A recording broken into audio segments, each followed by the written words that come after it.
কাফেররা নবীকে মেরেছে, কাফেররা নবীকে অত্যাচার নিপীড়ন আর লাঞ্ছনা দিয়েছে। জি, নবীর সঙ্গে চুক্তি করে, চিটিংবাজি করে, প্রতারণা করে, চুক্তি ভঙ্গ করে মুসলমানদেরকে মেরেছে। এরপরে আল্লাহ যখন বলেছেন, খোদা আল্লাহ যখন বলেছেন ওই চুক্তি ভঙ্গকারী মুশরিকগুলোরে যেখানে পাও সেখানে মারো, এর জন্য আজকের দেশের কোন কোন অমুসলিমের চচ্চড় করছে যে কোরআন বলেছে মুশরিকদের মারার জন্য, কোরআন বলছে মুশরিকদের হত্যা করার জন্য। কিন্তু একটু নেস তুলে তাকিয়ে দেখা দরকার ছিল যে কোরআন আগে মুশরিকদের মারতে বলিনি, কোরআন সকল মুশরিককে মারতে বলিনি, কোরআন মারতে বলেছে ওই চুক্তি ভঙ্গকারী চিটিংবাজ মুশরিকগুলোর জন্য। তার আগে তোমরা প্রচুর পরিমাণে মেরে এসেছো, নাকানি চুবানি খাইয়েছো, তোমরা মুহাম্মদকে ফাঁস দিয়ে মারার চেষ্টা করেছো, তোমরা বয়কট করেছো, তাকে মক্কার জীবনটা সংকট করে দিয়েছো। ওটা তো নেস তুলে তাকার দরকার নাকি? ওটা নেস তুলে তাকিয়ে তবে কোরআনের নামে সমালোচনা করার দরকার ছিল। ওটা নেজ তুলে আগে দেখে নিয়ে তবে আল্লাহর নামে সমালোচনা করার দরকার ছিল। ওটা আগে নেজ তুলে দেখে নিয়ে তবে মুসলমানের নামে সমালোচনা করার দরকার ছিল। তুমি ইসলামের হর্ষই বোঝো না, মুহাম্মাদের মো বোঝো না, আল্লাহর আ বোঝো না, তুমি কোরআনের ক বোঝো না। তুমি ওই মালিকের সৃষ্টি যে মালিক তোমার মতো কুলাঙ্গারকে, তোমার মতো অত্যাচারীকে, তোমার মতো মিথ্যা প্রতারক আর চিটিংবাজকে হত্যার নির্দেশ দিয়েছে, সেটা পৃথিবীর কোনো নেতা দেয়নি, পৃথিবীর কোনো মৌলানা দেয়নি, পৃথিবীর কোনো মুসলমান দেয়নি, দিয়েছে তোমার মতো জন্তুর স্রষ্টা যে মালিক আল্লাহ, তিনি। এই কথা বুঝতে পারা যাচ্ছে কিছু? হ্যাঁ, শুধু সুড়সুড়ি দিলে যে কোরআনে মুশরিকদের হত্যা করতে বলা আছে। যদি ওই কথাই কোরআনের প্রকৃত অর্থ হতো তাহলে ভাই আমরা এই আমাদের জন্মভিটায় দেশটাতে বাস করছি, শত শত বৎসর হয়ে গেল, আজ পর্যন্ত কোনো মুসলমান কোন মুশরিকের একটাকে হত্যা করেছে রেকর্ড আছে? বরং তোমরা সবজি বিক্রেতাকে হত্যা করেছো, তোমরা দাড়িওয়ালাকে হত্যা করেছো, তোমরা খাসির গোশত খাওয়ার পরেও গরুর গোশত খাওয়ার বদনাম তুলে তোমরা মেরেছো, তোমরা যেখানে পেয়েছো মেরেছো। কিন্তু মুসলমানরা ও কাজ করতে যায়নি, কারণ আল্লাহ পাক কোন মুশরিককে মারতে আদেশ করেননি। আল্লাহ মারতে বলেছেন ওই মুশরিকগুলোকে যারা মক্কার জীবনে চুক্তি ভঙ্গ করে অশান্তির আগুন জ্বালিয়েছিল, চুক্তি ভঙ্গ করে গোপনে মুসলমানকে মেরেছিল, চুক্তি ভঙ্গ করে যারা নৃশংসতা চালাচ্ছিল, তাদের ব্যাপারে আল্লাহ বললেন ওদের যে কটারে যেখানে পাও সেখানে মারো। গেঁজায় দম মেরে বলে দিলে। হ্যাঁ জি প্রিয় ভাই আমার, আমি আপনাকে বোঝাতে চাইছি উপলব্ধি করুন ভাই, এত কিছুর পরেও দুঃখের সঙ্গে বলতে হয়, আবু লাহাবরা একদিন কিছু লোক এক জায়গায় হয়ে আল্লাহকে লক্ষ্য করে বলল। কাকে লক্ষ্য করে বলল? আল্লাহুম্মা ইন কানা হাযা ওয়াল হক। বলল আল্লাহ তোমার এই কোরআন যদি সত্যি হয়, বাংলাটা বুঝুন, তোমার কোরআন যদি, তার মানে যদি বলছে মানে ওর চিন্তায় কোরআন সত্যি নয়, তো চ্যালেঞ্জ করছে আল্লাহকে যে ইন কানা হাযা ওয়াল হক, মিন ইন্দিক, যদি তোমার পক্ষ থেকে অবতারিত এই কোরআন যদি সত্যি হয়। মাঝখানের কথাটা আল্লাহ কোরআনে উল্লেখ করেননি, মুফাসসিররা ধরুন বলেছেন যে আমরা মানি না।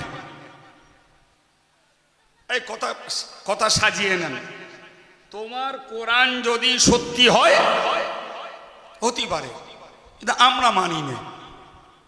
বিনিময়ে ফামতির আলাইনা হিজারাতাম মিনাস সামা, আল্লাহ তাহলে তুমি আসমান থেকে পাথর বর্ষণ করো।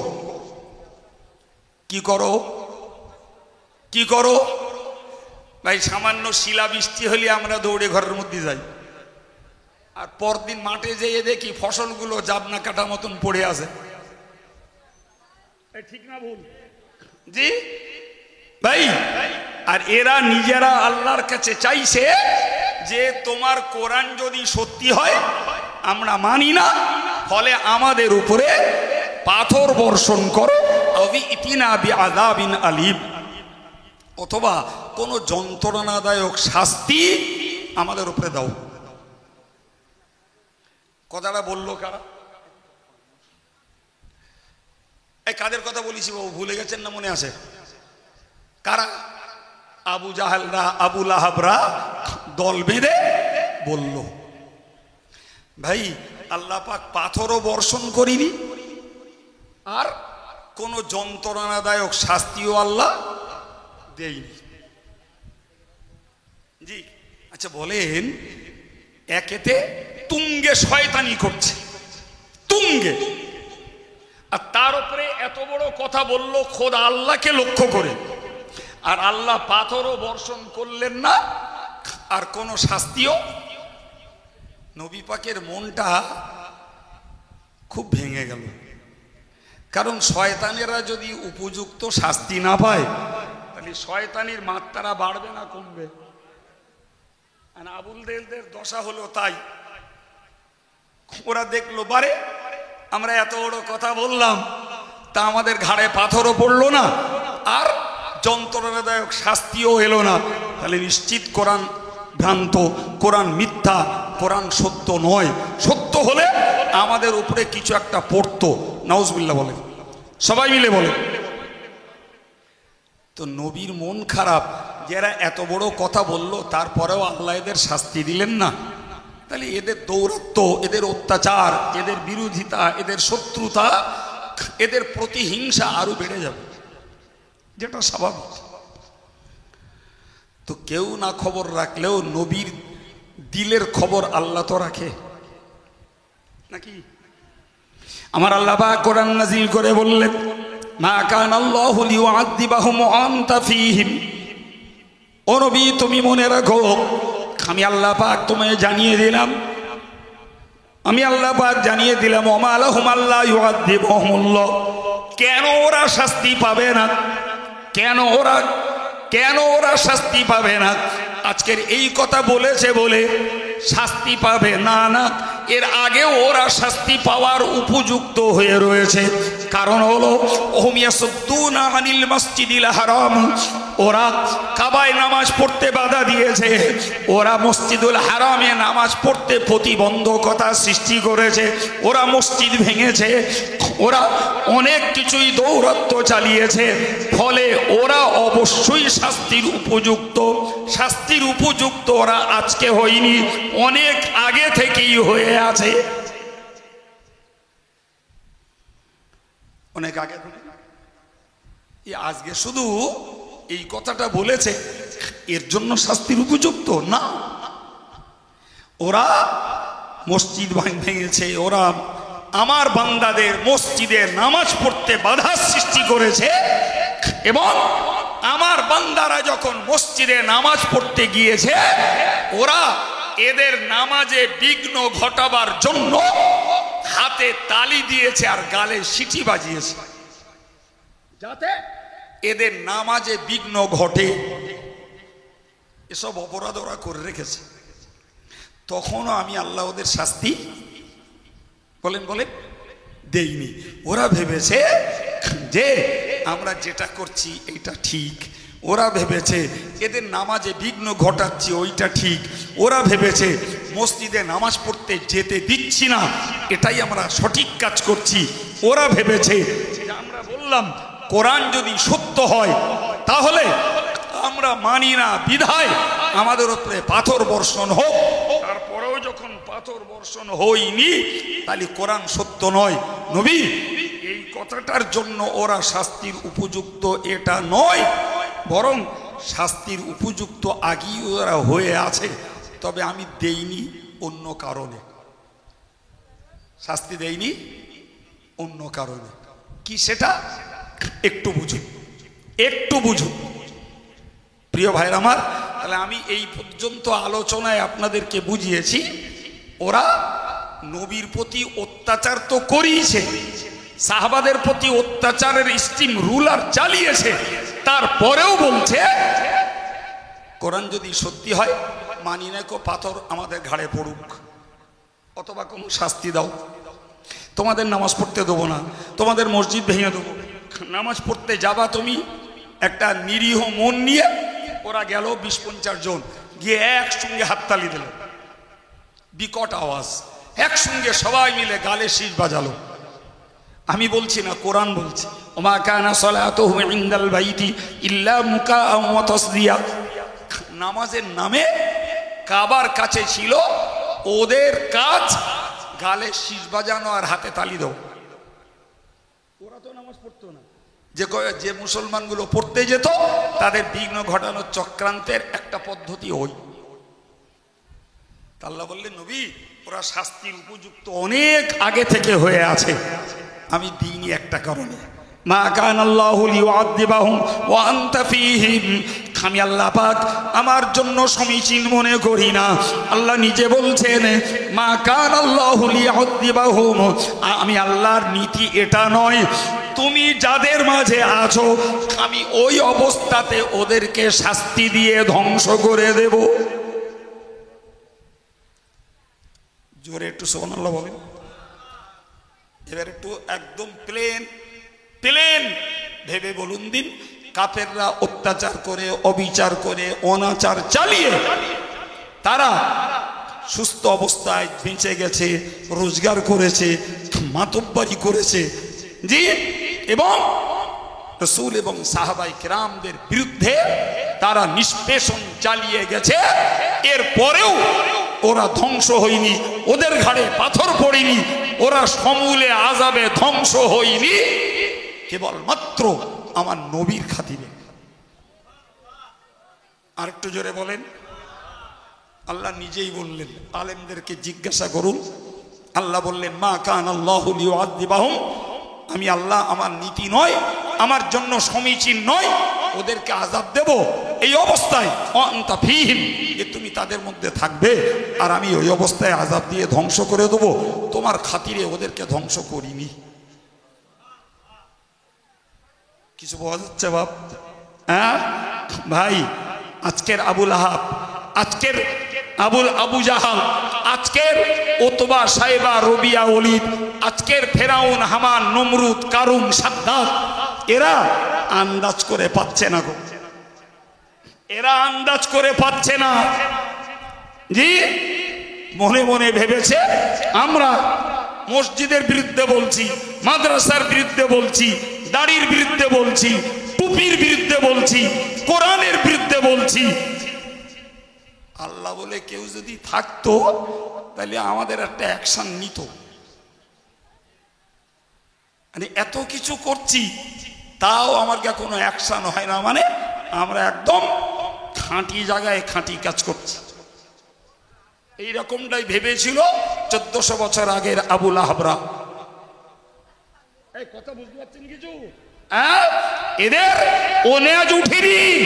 এটা সেই দেশ যে দেশের মাটির নিচে শুয়ে আছে খাজা আজমিরের মতো লোক, যে দেশের মাটির নিচে শুয়ে আছে খাজা নিজামুদ্দিন আউলিয়ার মতো মানুষ, যে দেশের মাটির নিচে শুয়ে আছে খাজা কুতুবউদ্দিন বখতিয়ারি কাকির মতো মানুষ, যে দেশের মাটির নিচে শুয়ে আছে খাজা আবু বকর চিলপির মতো মানুষ, যে দেশের মাটির নিচে শুয়ে আছে 22 জন আউলিয়া এই দেশের মাটির নিচে, যে দেশের মাটিতে হাজার না লক্ষ লক্ষ হাফেজ, আলেম, মুহাদ্দিস, মাওলানা, মুফতি, দিনদার, ইমানদার মানুষ রয়েছে, আজকে যদি এ যুগের আবুল আহাবরা এরা যদি তাজা টাটকা খোদার গজবের হাত থেকে রক্ষা পায়, তাহলে ওই আল্লাহ সাধক বান্দাদের জন্য, আল্লাহর প্রেমিক বান্দাদের জন্য, আল্লাহর দিনদার ইমানদার বান্দাদের জন্য যে যেটা ওরা ভাবছে আমরা সঠিক কাজ করছি, ব্যাপারটা ওটা নয়। এই কথা বুঝতে পারেননি? জি, প্রিয় নবী সাল্লাল্লাহু আলাইহি ওয়াসাল্লামের কাছে আল্লাহ পাক কোরআন নাজিল করে বললেন যে নবী, ওরা শাস্তির উপযুক্ত অনেক আগে থেকে, অনেক আগে থেকে ওরা শাস্তির উপযুক্ত, আমি দিইনি, শুধু তুমি ওদের মাঝে আছো তাই। কথা বুঝে আসছে কি? হ্যাঁ ভাই, এই জিনিস আবুল আহাবরা, নমরুদ, ফেরাউন, হামানরা বিশ্বাস না করতে পারে, একজন ইমানদার মুসলমান হিসাবে আমাদেরকে তো বিশ্বাস করা লাগবে। কথাটি কোরআনের, আমার নয়। সম্মানিত ভাইয়ের আমার, আমি কথা শেষ করব। শেষ কথাটা বলছি, মনে রাখুন, যখনই আমার আল্লাহ বলেছিলেন নবী তুমি এদের মাঝে আছো, এই জন্য আমি আল্লাহ এদেরকে শাস্তি দিয়ে ধ্বংস করছি না, আমার নবী এক মুহূর্তের ভিতরে এই উম্মতের দরদে তিনি চিন্তা করে ফেলেছিলেন আল্লাহ পাকের এই কথার অর্থ হলো, আল্লাহর এই কথার ব্যাখ্যা হলো, এই কথার অভ্যন্তরীণ রহস্য হলো, আমি যেদিন থাকবো না এরা আমার উম্মত, এদের পাপের দায়ে আল্লাহর গজবে এরা ধ্বংস হয়ে যাবে। সুবহানাল্লাহ বলেন, আর একটু জোরে বলেন। এর নাম নবী রহমাতুল লিল আলামিন। নবী রহমাতুল লিল আলামিন যারাই মেরেছে নবী তাদেরকে ক্ষমা করেছে, তয়েববাসীরা মেরেছে নবী ক্ষমা করেছেন, ওহদের প্রান্তরে নবীকে মেরেছে নবী ক্ষমা করেছেন। ভাই, ওই নবী সরকার দো আলমের নামে যত অত্যাচার অবিচার চালিয়েছে, সুদীর্ঘ 21 বছর ধরে, মক্কা বিজয়ের দিন কাবার সামনে দাঁড়িয়ে নবী পাক বলেছিলেন লা তাসরিবা আলাইকুমুল ইয়াউম ওয়া আনতুমুত তুলাকা, আজ আমার পক্ষ থেকে তোমাদের কারোর উপরের থেকে কোনো প্রতিশোধ নেওয়া হবে না, ওয়া আনতুমুত তুলাকা, আমার পক্ষ থেকে সকলকে ক্ষমা, সকলকে স্বাধীন করে দিলাম, সকলকে নিরপরাধ ঘোষণা করে দিলাম। আর একটু চিল্লে বলেন, এই সেই নবী যাদের প্রতি তাদের অত্যাচার, আর নবীর পাল্টা বিনিময় পুরস্কার। তো নবী, ওরা এত বড় চ্যালেঞ্জ করলো, আর নবী ভেবে নিলেন যে আমি যখন থাকবো না আল্লাহ পাক এদেরকে শাস্তি দিয়ে ধ্বংস করে দেবে, এরা তো উম্মত। তয়েববাসীরা যখন মেরেছিল নবীর কাছে ফেরেশতা পাঠিয়ে আল্লাহ জিজ্ঞাসা করেছিলেন আমার নবী যদি চায় তাহলে একটা পাহাড় তুলে তয়েফের উপরে চাপিয়ে দাও, তয়েববাসীরা পাহাড়ের তলায় নিষ্পেষিত হয়ে যাক। আমার নবী বলেছিলেন আল্লাহুম্মা ইয়াহদি কওমি ফাইন্নাহুম লা ইয়ালামুন, আল্লাহ আমারই কওম অবুঝ, অজ্ঞ, এরা জানে না, এরা মূর্খ, আল্লাহ তুমি এদেরকে হেদায়েত দাও। আল্লাহ আজকে এরা ঈমান গ্রহণ করেনি, ইসলাম কবুল করেনি, এজন্য যদি তুমি এদেরকে ধ্বংস করো, আল্লাহ তোমার দেওয়া কলেমার দাওয়াত আমি কাদের কাছে দেব? আজকের এরা কবুল না করলেও এদের পরবর্তী প্রজন্ম হয়তো ইসলাম কবুল করবে, ফলে এদেরকে ধ্বংস করো না, এরা বেঁচে থাক। এর নাম নবী রহমাতুল লিল আলামিন। সেই নবীর উপস্থিতির কারণে ওরা আযাব পায়নি। জি, তো নবী টেনশন করলেন আমি যেই ভূপৃষ্ঠ থেকে ভূগর্ভে চলে যাব, মাটির উপরিভাগ থেকে মাটির নিচের ভাগে যখন চলে যাব আর এরা পাপ করবে, আল্লাহ এদেরকে ধ্বংস করে দেবে। সঙ্গে সঙ্গে আমার আল্লাহ কোরআনের আর একটা অংশ নাজিল করে দিলেন, ক্ষমা কান আল্লাহু মুআদ্দিবাহুম ওয়া হুম ইস্তাগফিরুন। মহান আল্লাহ বললেন নবী হে, তোমার উম্মতের কাছে এটা পৌঁছে দাও।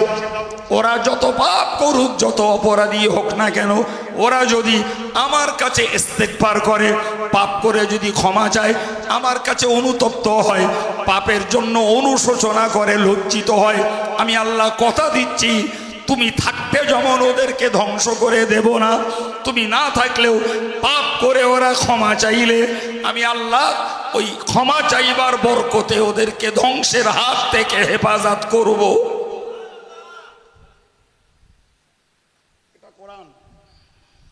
এটা কোরআন।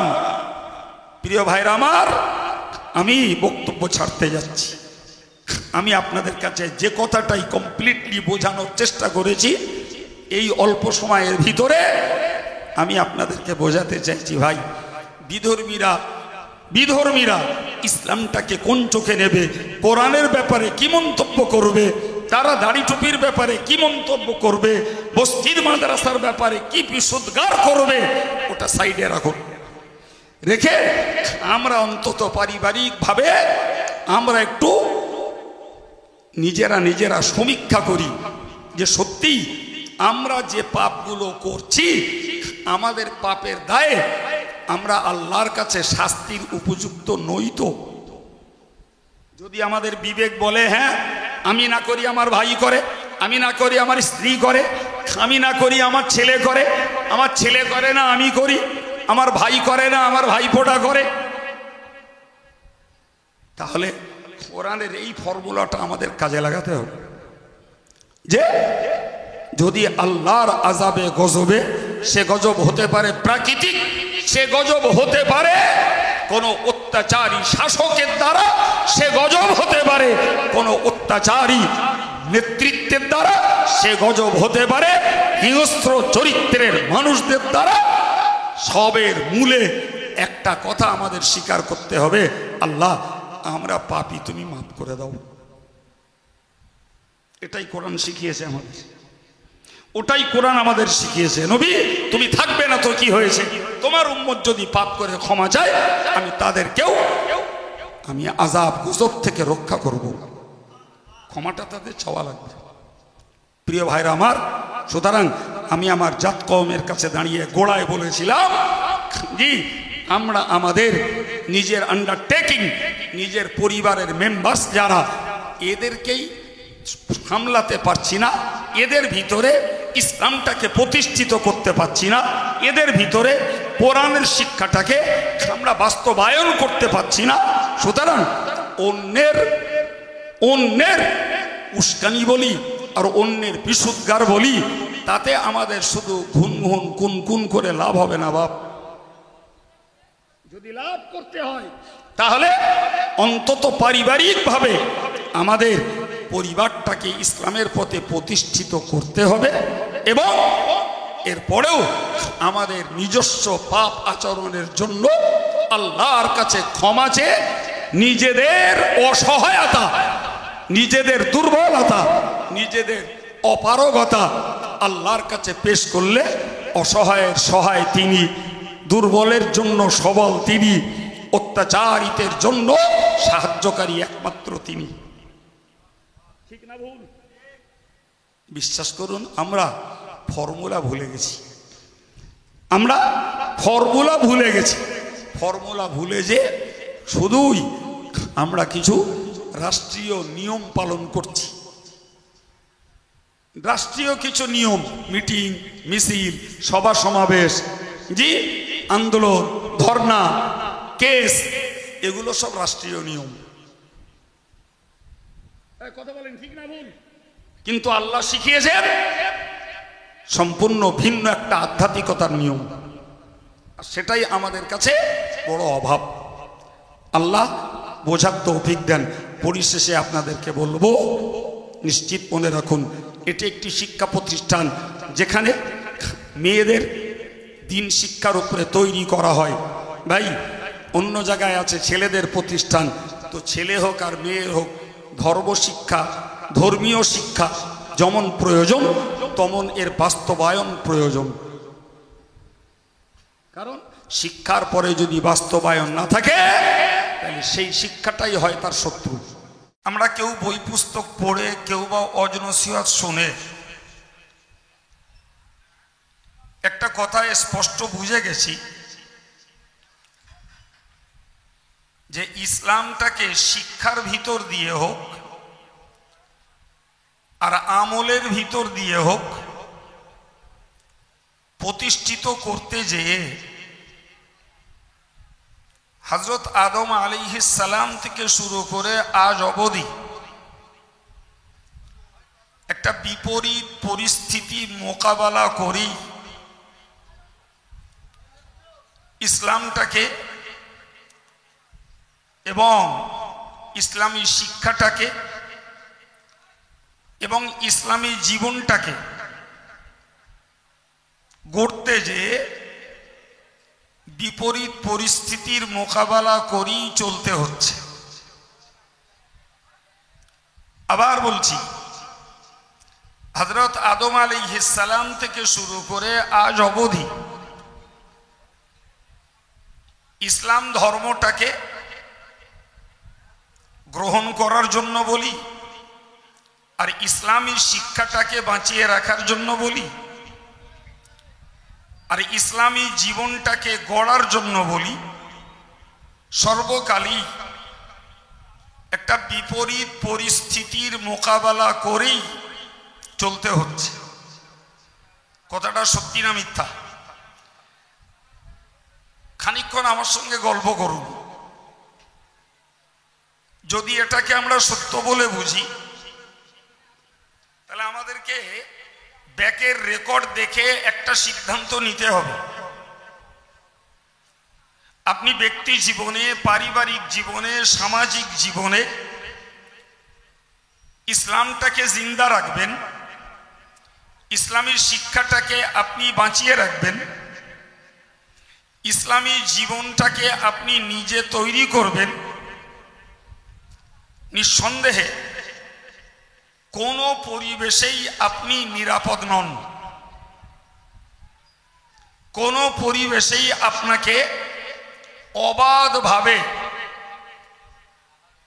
ইসলামী জীবনযাপন, ইসলামী শিক্ষা ব্যবস্থা এবং ইসলাম ধর্মটাকে টিকিয়ে রাখার পক্ষে আপনি বাইরে খেয়াল করার আগে ঘরে খেয়াল করে দেখুন, আপনার ঘরেও অনুকূল পরিবেশ নেই। কথা সত্যি না মিথ্যে? এমনও মুসলিম পরিবার পাওয়া যাবে, স্বামী আল্লাহওয়ালা, স্ত্রী ইসলামের ধার ধারে না,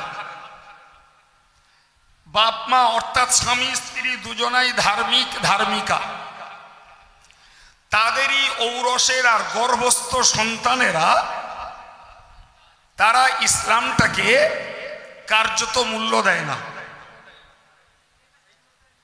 কথা বাস্তব না অবাস্তব? বাস্তব। আপনি আমি নিজে, এটা একটা মেয়েদের মাদ্রাসা, প্রচুর মহিলা অভিভাবিকা এখানে থাকতে পারে। খোঁজ করে দেখুন যে আপনি আপনার নিজের স্ত্রীটাকে ইসলামের পথে গড়ে তুলবেন, সেক্ষেত্রেও সকলেই সহমত পোষণ করবে না। নিজের স্ত্রী, তারপরেও সে ইসলামের বিপরীত পথ নেবে, আপনি তাকে বোঝাতে যাবেন, সে উল্টো আপনার উপরে রাগ করবে। বিশ্বাস হচ্ছে? যদি বিশ্বাস না হয় তো আমি একটা ছোট্ট উদাহরণ দিই। আচ্ছা বলবেন সত্যিকারের আজকের এই মুসলিম পরিবারের যে বিবাহগুলো হচ্ছে, আচ্ছা কটা বিবাহের মজলিস আছে যেখানে মেয়েরা যায় না? শতকরা কটা পাবেন মনে হয়? কথা বলুন। আমি এক লাখলা বকবো না, আপনাদের একটু বকতে হবে আমার সঙ্গে। না এটা পয়সার ভাগ্যবান যা দেয়, আমার সঙ্গে বকতে হবে। সত্যি করে বলুন যে 100টা বিয়ের মজলিস, এই বিয়ের মজলিসগুলো নারী শূন্য, যুবতী মেয়ে শূন্য, ঘরের বউ শূন্য, কটা বিবাহের মজলিস পাবেন? এরা কারা? এরা কারা? এরা কি ইহুদির ঘরের? এরা কি খ্রিস্টানের ঘরের? এরা কি মুশরিকের ঘরের? সবগুলো নেগেটিভ অ্যান্সার। এক কথায় বলতে হবে এরা মুসলিম ঘরের। আচ্ছা, যে ইসলাম নারীর জন্য পর্দা করা ফরজ করেছে,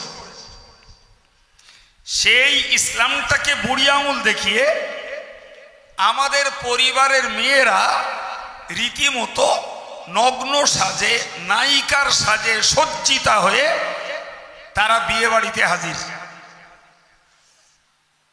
আপনি প্রতিরোধ করতে যাবেন, আপনার সঙ্গে মুখ কালাকালি অবশ্যম্ভাবী, আপনার সঙ্গে মতবিরোধ অনিবার্য। সত্যি না মিথ্যা?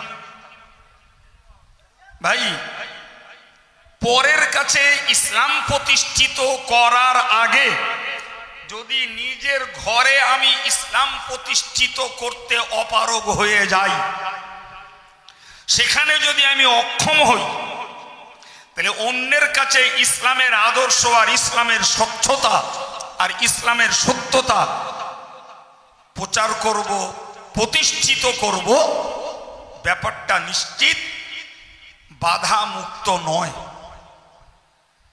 ঠিক না ভুল?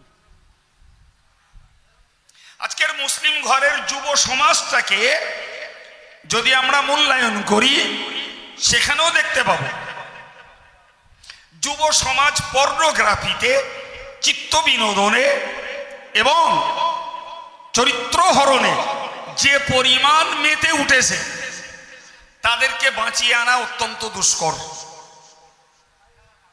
বিশ্বাস হয়? হ্যাঁ না বলেন, কথা বলেন, বিশ্বাস হয়? বরং একদম নির্ভেজাল সত্য কথা বলছি। আজকের ছাত্র ছাত্রী সমাজ যারা এত পরিমাণ মোবাইলে ডুবেছে যে এদেরকে মোবাইল থেকে রক্ষা করার জন্য শিক্ষক, স্টাফ, কমিটি নাকানি চোবানি খাচ্ছে। বিশ্বাস হচ্ছে? সেই মোবাইলগুলোকে রাফ ইউজ করছে, সেই মোবাইলগুলোতে চরিত্র নষ্ট করছে।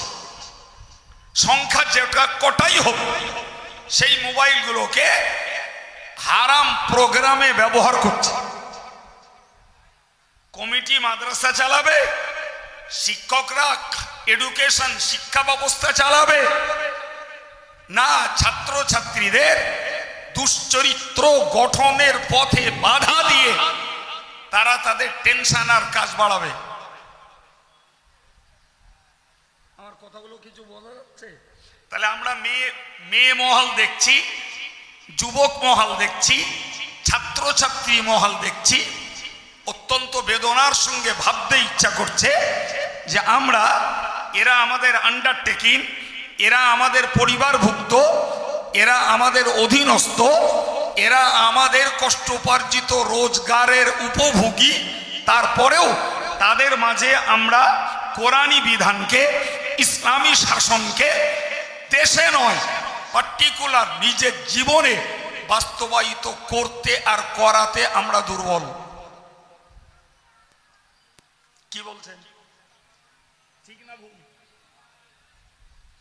সম্মানিত ভাইরা আমার, ভেবে বলুন, যদি আমাদের নিজেদের ঘরের অবস্থা পর্যবেক্ষণ করলে এই দাঁড়ায়, সব নবীর কথা ছেড়ে দিয়ে আমার নবীর কথা যদি ধরি, আমার নবী তো একটি ধর্মশূন্য, তৌহিদ শূন্য এবং মনুষ্যত্ব আর মানবতা শূন্য সমাজে নবীকে আল্লাহ পাঠিয়েছিলেন ইসলামকে প্রচার করার জন্য, কোরআনী বিধানকে প্রতিষ্ঠিত করার জন্য, মাটির মানুষকে প্রকৃত মানুষে পরিণত করার জন্য এবং জান্নাতের উপযুক্ত মানুষগুলোকে মৃত্যু পূর্ব পর্যন্ত জান্নাতি গুণের ওপরে কায়েম রাখার জন্যই ছিল নবীর জীবনের 23 বছরের আপোষহীন সংগ্রাম।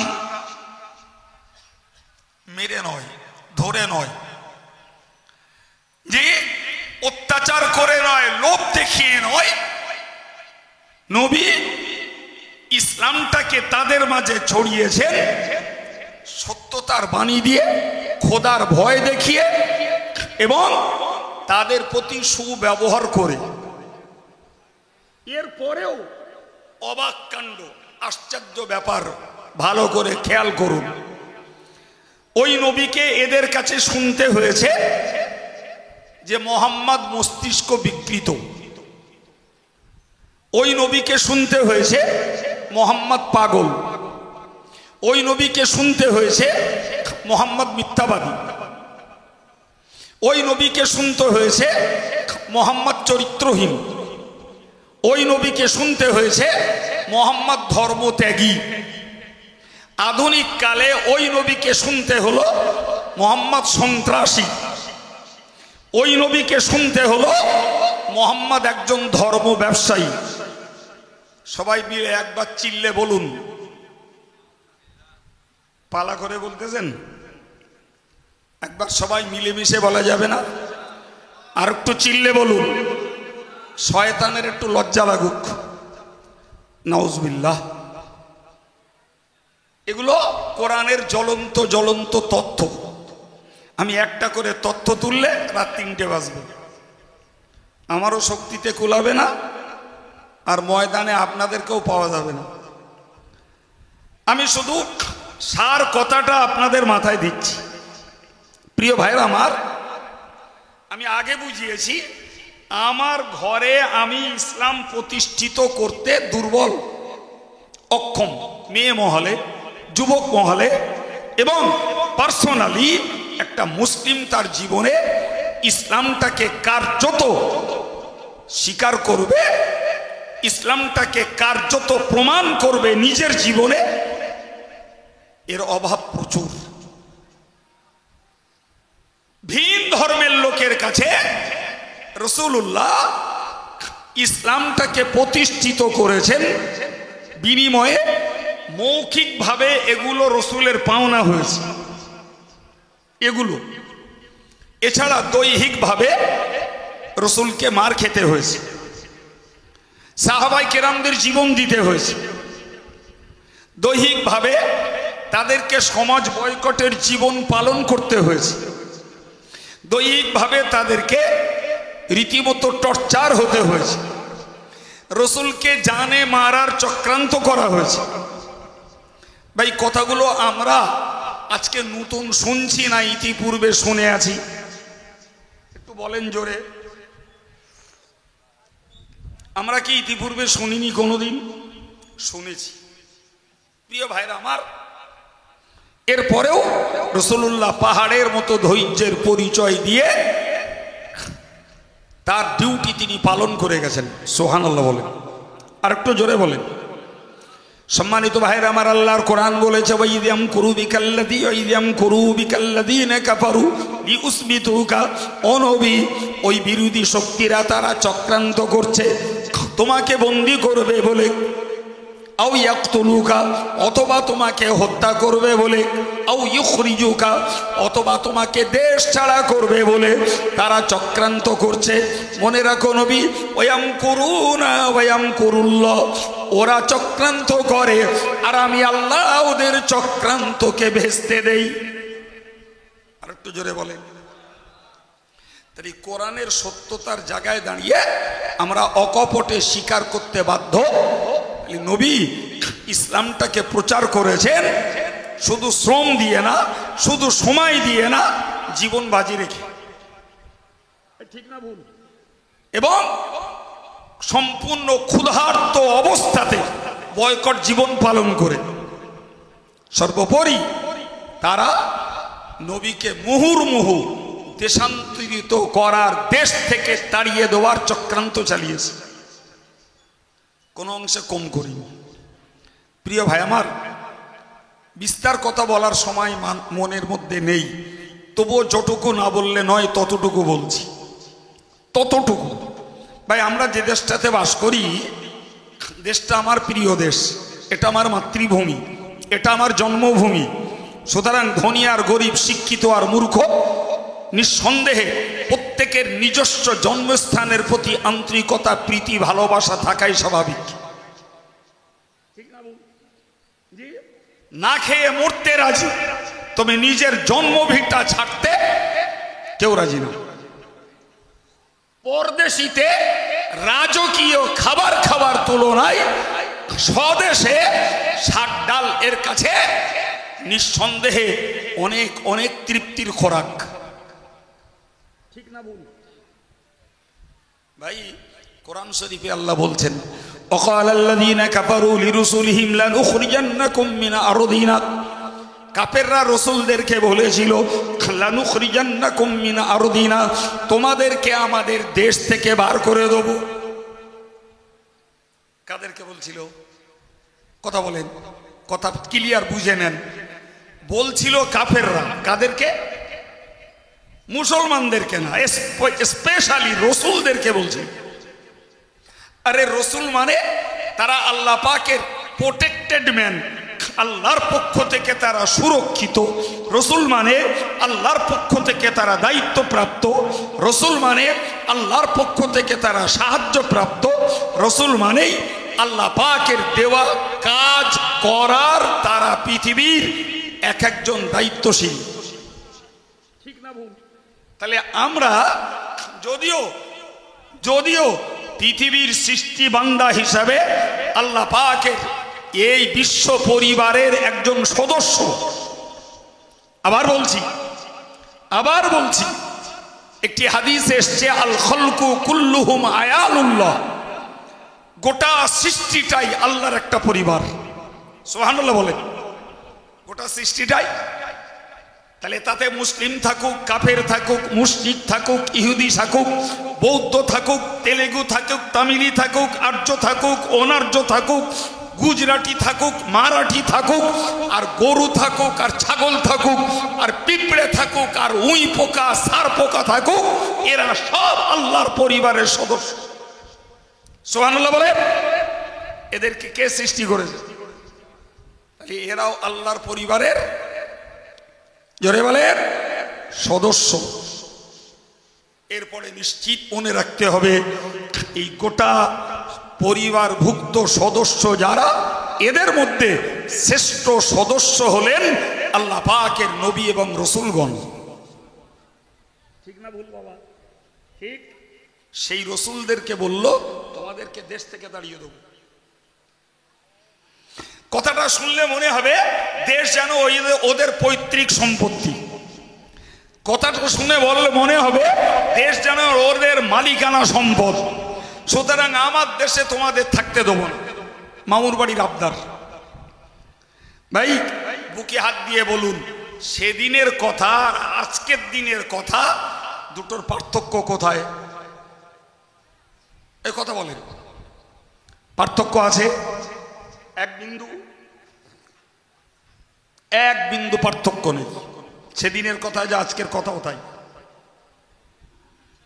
জি সম্মানিত ভাইরা আমার, ভালো করে মনে রাখুন, আমার আল্লাহ পাক কোরআন শরীফে জানিয়েছেন, আন্নাল আরদা লিল্লাহি ইউরিসুহা মান ইয়াশাউ মিন ইবাদি। মহান আল্লাহ পাক বলেন, হে বিশ্ব মানব, তোমরা মনে রাখো, জমিন হলো আমি আল্লাহর, জমিনের মালিক হলাম আমি। জমিনের মালিক তোমরা কেউ নয়, আমি আল্লাহ যতদিন যাকে যতটা পরিমাণ, তিনটে বাক্য মনে রাখুন, যতদিন যাকে যতটা পরিমাণ ভোগ করতে দিই, সে ততদিনের জন্য ততটা পরিমাণ ভোগ করে। সময় হলে জমি জায়গায় থাকে, ভোগ দখলিকাররা চলে যায়, মাঝখানে কোস্তাকস্তি ধস্তাধস্তি করি, এ জমি আমার, ও জমি আমার, ও জমি আমার, সব মিথ্যা কথা। আমরা একটারও মালিক নই, আমরা উপভোগী। মালিককে চিল্লে বলেন, মালিক আল্লাহ। যদি আমরা মালিক হতাম বাবু, তো আমরা থেকে যেতাম, জমি চলে যেত। কিন্তু পৃথিবীর সিস্টেম, পরদাদা গেছে, দাদা এসেছে, দাদা গেছে, আব্বা এসেছে, আব্বা গেছে, আমি এসেছি, আমি যাব, আমার ছেলে আসবে, এই তো সিস্টেম। তাহলে জমির মালিক আমরা কেউ নই, আমরা জমির উপভোক্তা, আমরা শুধু ভোগ করছি। তাও অনিশ্চিতকাল। কি বলেছি? তিনটে বাক্য। যাকে যতটা পরিমাণ আর যতদিন ভোগ করতে দেবেন সেটি তার ইচ্ছা। মালিককে জোরে বলে। তাহলে যারা বলছে যে এটা আমার দেশ, আমাদের দেশ, এ দেশে থাকতে গেলে হয় আমাদের দলে ভিড়তে হবে, না হলে এ দেশ ছাড়তে হবে। কথা বলে। বিদেশের কোন মুসলমান এদেশে এলে সে হলো অনুপ্রবেশকারী, অতএব তাকে খেদাও, সে বর্ডারে যে শুকিয়ে শুকিয়ে শগুনের খোরাক হোক। আর বিদেশ থেকে যদি কোনো নন মুসলিম এদেশে আসে সে হলো শরণার্থী, তার জন্য বরাদ্দ জামাই আদর। আপনারা কি সুন্দরবনের দিকে বাসটাস করেন নাকি? না আমার কথাগুলো সত্যি? আমি বাস্তব বলছি না মরিচ ঝাঁপির গল্প বলছি? কি বোঝা গেল এতে? বোঝা গেল দেশটা যেন কারোর পৈতৃক সম্পদ। সম্মানিত ভাইরা আমার, হে ছেলেরা মনে রাখুন, খামার আল্লাহ পাক কোরআন শরীফে বললেন, অকাল আল্লাযীনা কাফারু লিরুসুলিহিম লানুখরিজান্নাকুম মিন আরদিনা আও লাতাউদুন্না ফি মিল্লাতিনা। তাদের বক্তব্য ছিল আমাদের দেশ থেকে তোমরা বেরিয়ে যাও অথবা আমাদের ধর্মে ফিরে এসো। কেস তো একই, কেস একই। তুমি আমার সঙ্গে সহমত পোষণ করো, আমার দলে চলে এসো, আমার পক্ষে এসো, তোমার নো টেনশন। কথা বলেন জি।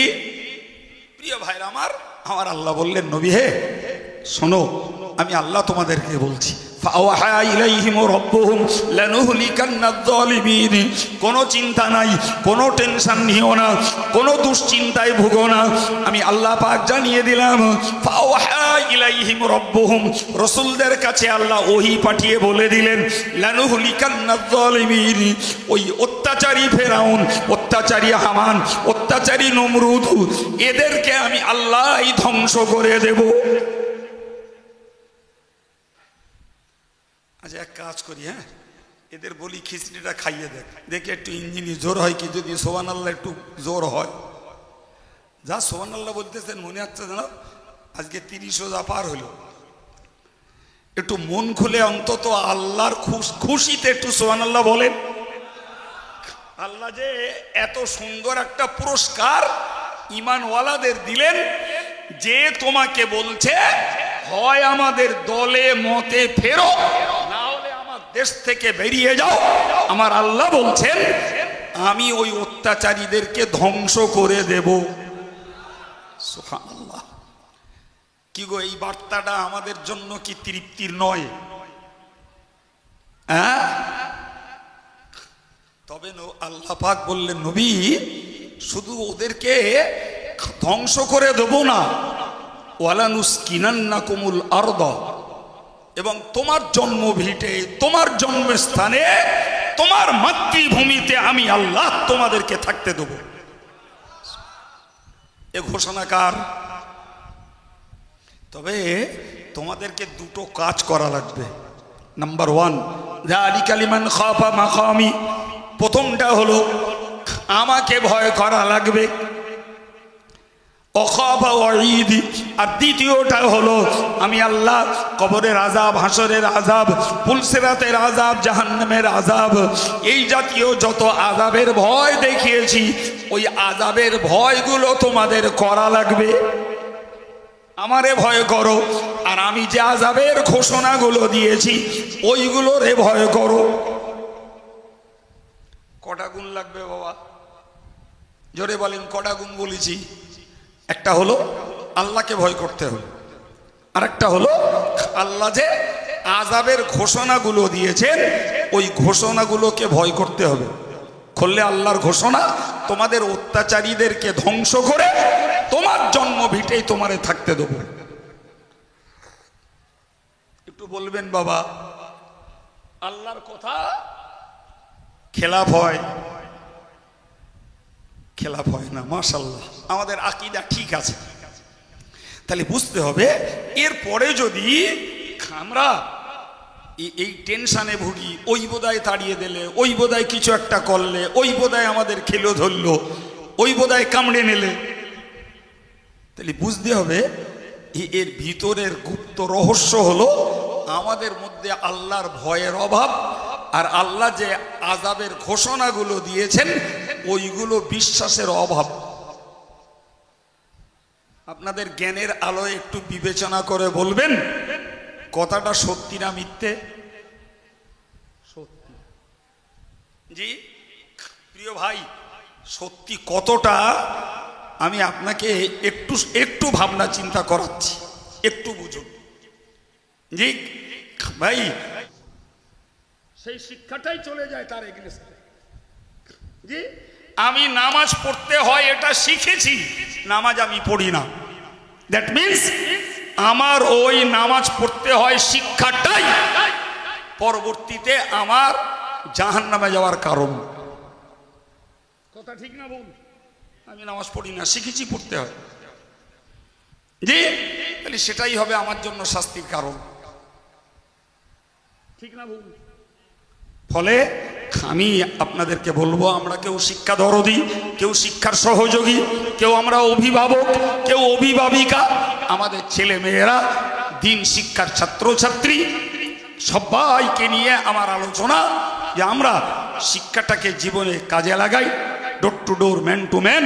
এবং এরপরেও আমরা সাধু নই, অপরাধ আমাদের পায়ে পায়ে বিজড়িত, তার জন্য আল্লাহর কাছে ক্ষমা চাই। অত্যাচারীর ব্যবস্থা আল্লাহ নেবে, আর হেফাজত আমাদেরকে আল্লাহ করবে। প্রিয় ভাইরা আমার, আলোচনা ছাড়ছি, দোয়া চাচ্ছি, দোয়া রাখছি। জি শুধু মজলিসের লোকেদের জন্য না, মুসলিম জাতির জন্য। আসুন প্রিয় নবীর প্রতি একটু সালাম। ইয়া নবী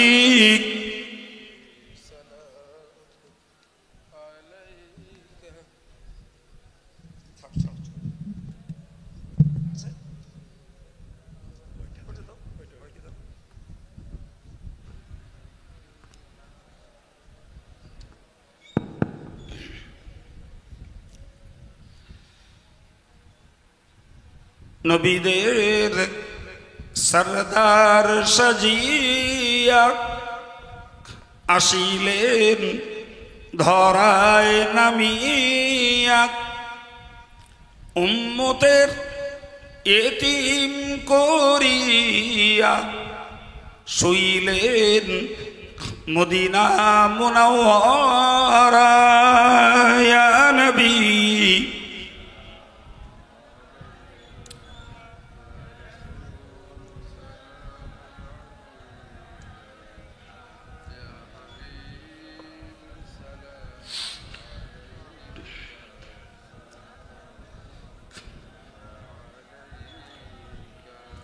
তয়েফের দুষ্টু ছেলেরা আমার নবীকে পাগল ভাবিয়া মারিল পাথর ছুড়িয়া, উঠিল আরশ কাঁপিয়া। ইয়া নবী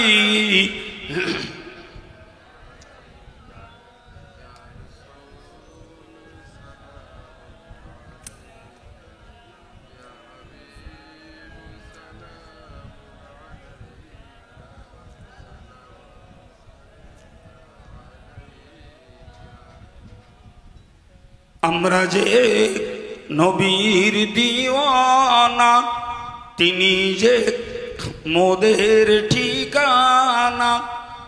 কবে যাব আবার মদিনা, পাঠালাম সালামের নজরানা। ইয়া